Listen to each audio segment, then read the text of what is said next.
That's what we come to do. So when you are coming to church, we come to church, and then we target one of the beautiful daughter of a deacon or a deaconess that is also sitting up. They too, they don't sit in the main auditorium. Why will you sit in the main auditorium? It's for elder, deacon, deaconess, 1-4. There are plenty. The elders, they are the ones sitting in the main auditorium. We, the young guys, sit at the gallery. So you have to target like that babe. Yeah. So you have to go, so you sit on whatever, just find your way. Sit on whatever line the lady is sitting. Do you understand? And most times, these ladies, maybe it's the devil that is at work, I don't know. When they ask us to stand up and pray, they will not stand up to pray. So immediately everybody stand up. You discover that she's sitting there. You too, you sit down. Your face will start doing. Do you get it?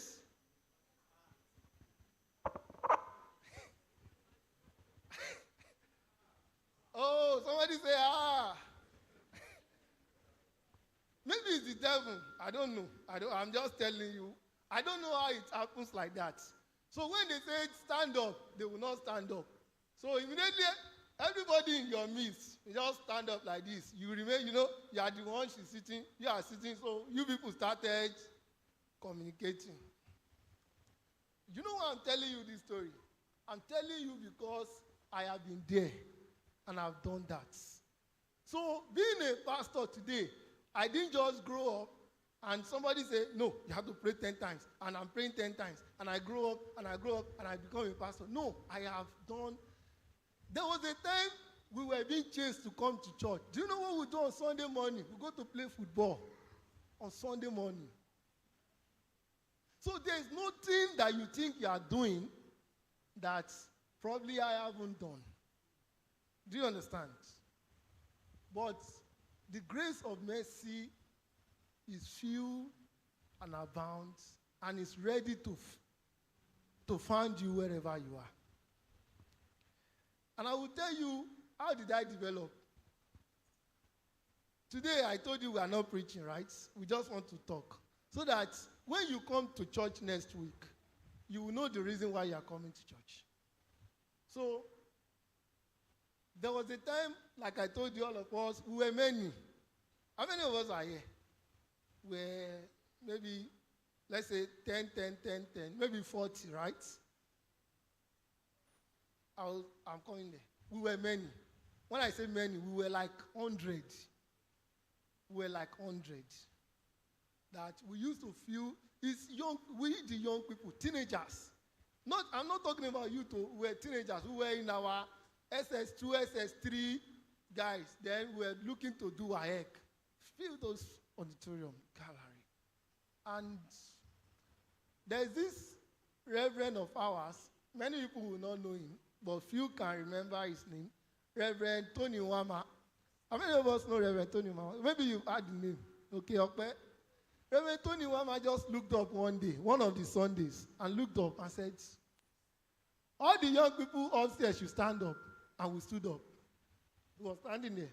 Said, stand up. So we stood up. As we stood up, he said we should call, all of us should come downstairs. And we came downstairs. He said, what are you all doing? What are you doing in church? Everybody started looking at each other. What are we doing? We came to church now. He said, no. I mean, what are you doing inside the church? And then we have someone that all of us we try to look up to. Then his name is Shegun Fakeye. He grew up in this church, a very good man. And he called him. He said, Shegun, come out. He used to play keyboard. He said, come. He said, all these boys, I want you to become their father. All these girls, I want you to become their father. Now, by next week Sunday, you all should tell me one thing. You must not just sit in this church without doing anything. By next week Sunday, you must have discovered where you want to work. Maybe in choir, maybe as an instrumentalist, maybe in drama, maybe in anywhere. That was how we started to work in church. That was how we joined the working class of the church. That was how we stopped. This thing takes away from us. thing that we were doing. Because then we used to have third Sunday. Not now that we have every Sunday. We used to have third Sunday. We call it Teens Sunday, third Sunday.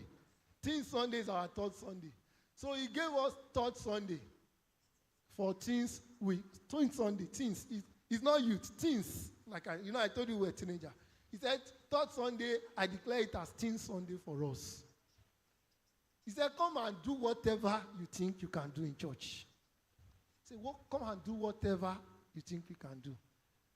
And then we started it.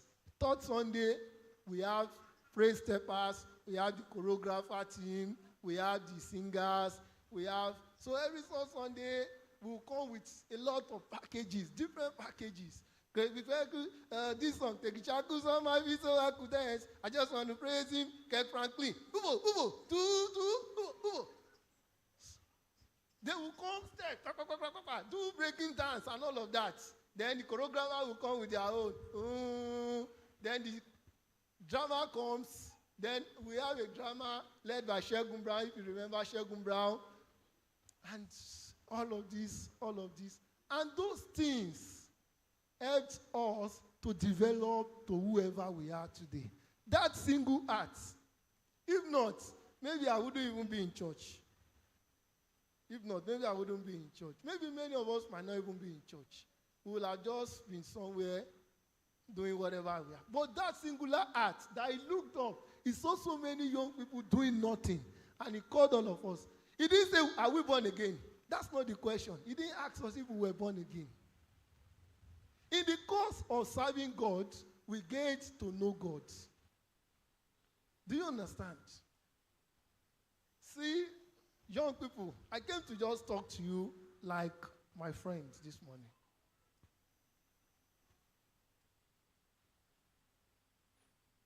The idea that somebody will look at you on the street and just look at him, like this, my friend, that has dreads hair, we just said, you have dread hair, you are not born again.